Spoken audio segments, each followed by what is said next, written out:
Introdução ao livro de Jonas. Todos já ouviram falar de Jonas.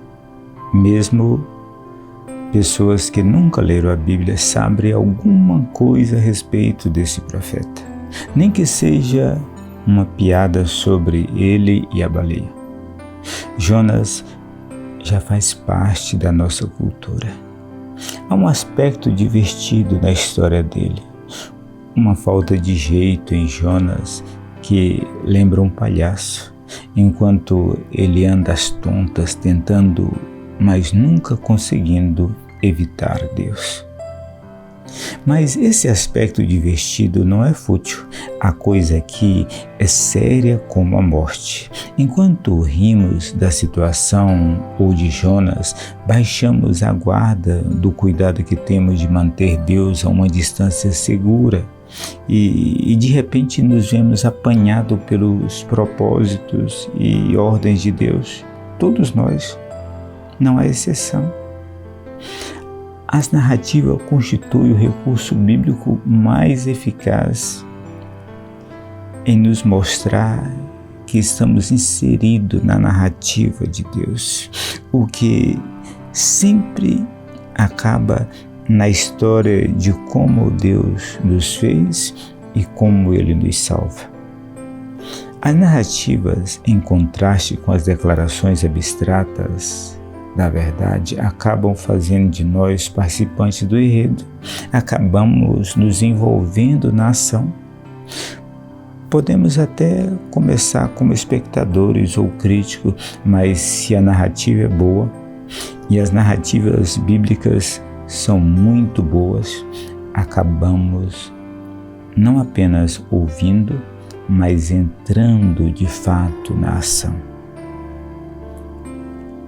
Uma razão que torna a história de Jonas tão importante e atual para fortalecer nossa caminhada de fé é que Jonas não é um herói muito elevado e distante com quem não possamos nos identificar.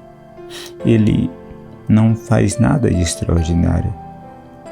Em vez de ser retratado como herói, alguém a ser admirado, descobrimos em Jonas um companheiro na nossa incapacidade. Aqui está alguém do nosso nível, mesmo quando consegue acertar alguma coisa, como por exemplo, finalmente pregar na cidade de Nínive, Jonas ainda erra quando ele fica furioso com Deus. Mas o tempo todo Deus está trabalhando na incapacidade de Jonas.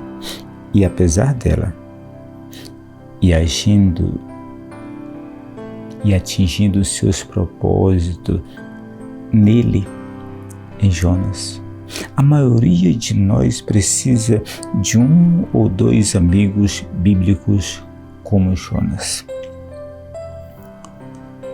Quando jovem, Jonas profetizou um período de potência militar e prosperidade econômica em Israel. E assim aconteceu. A Síria, a perigosa superpotência do norte, estava temporariamente enfraquecida. Mas, algumas décadas depois, Deus enviou esse patriota para salvar a capital assíria, Nínive, da destruição. Para Israel, essa missão representaria um risco à segurança nacional. Não sabemos se Jonas viveu para ver a Síria varrer o seu país do mapa, mas para os seus compatriotas que viveram nessa época, a ideia de Deus ter compaixão dos assírios era impensável. A Síria praticava guerra por meio do terrorismo e da devastação ambiental. Era um reino definitivamente maligno. Como Deus pode amar gente assim? Tudo ocorreu por volta de 780 a 760. a.C. Jonas pegou o navio para Tarse. Pode ter sido Tartessos, um porto situado na costa sul da Espanha. Deus o enviou para Nínive, mas ele tentou ir o mais longe que podia, na direção oposta. Os comerciantes de Tartessos tinham uma rota de navegação para as ilhas do Estanho, além da costa da Bretanha. Estanho era um componente essencial do bronze, um dos principais metais da época. Por isso, os comerciantes carregavam estanho para a Bretanha, passando por Tartessos, para os portos da costa perto de Israel. Dr. Eugene Peterson.